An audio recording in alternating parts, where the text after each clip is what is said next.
অতি উৎসাহিত হইয়া যে রাস্তাটা হাঁটা যাচ্ছে, হাতে একটা ম্যাচ আছে, এটা দিয়ে তারা আগুন লাগাই দিচ্ছে।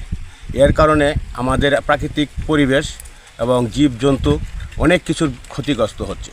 বসন্তে তথা ফাল্গুন চৈত্র মাসে প্রকৃতির নিয়মে শালগজারের পাতা ঝরে থাকে। এতে গাজীপুর শ্রীপুর বনাঞ্চলের আশপাশের বাসিন্দারা জমি দখল ও লাকড়ি সংগ্রহের উদ্দেশ্যে বনে আগুন দেয়। তাতে করে পুড়ছে বনের ছোট ছোট গজারি গাছ। এর ফলে জন্ম নেয় না নতুন গাছ।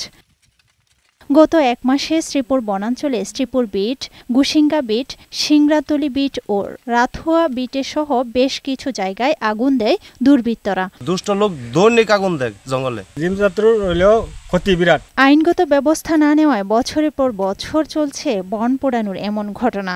বনে আগুন প্রতিরোধে কার্যকর ব্যবস্থা নেওয়ার দাবি পরিবেশ আন্দোলনকারী ও সচেতন মহলের। জমি খালি করা হচ্ছে এবং সেই খালি জায়গায় তারা অধিগ্রহণ করে নিচ্ছে। এইভাবে আমাদের এই গাজীপুরের বনাঞ্চল ধ্বংস হয়ে যাচ্ছে এবং ক্রমান্বয়ে আরও ধ্বংসের দিকে যাবে যদি এখনই এটা প্রতিকার করা না হয়।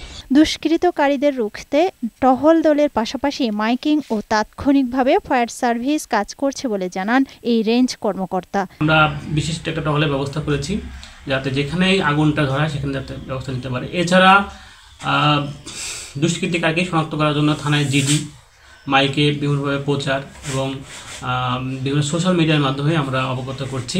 আগুন দেওয়ার সঙ্গে জড়িত ব্যক্তিরা থাকেন ধরাছোঁয়ার বাইরে, তাই জীববৈচিত্র্য ও বন্যপ্রাণী নিরাপদ আবাসস্থল তৈরিতে প্রশাসন দ্রুত পদক্ষেপ নেবে এমনটাই আশা স্থানীয়দের। আফরোজা সুলতানা, বৈশাখী সংবাদ।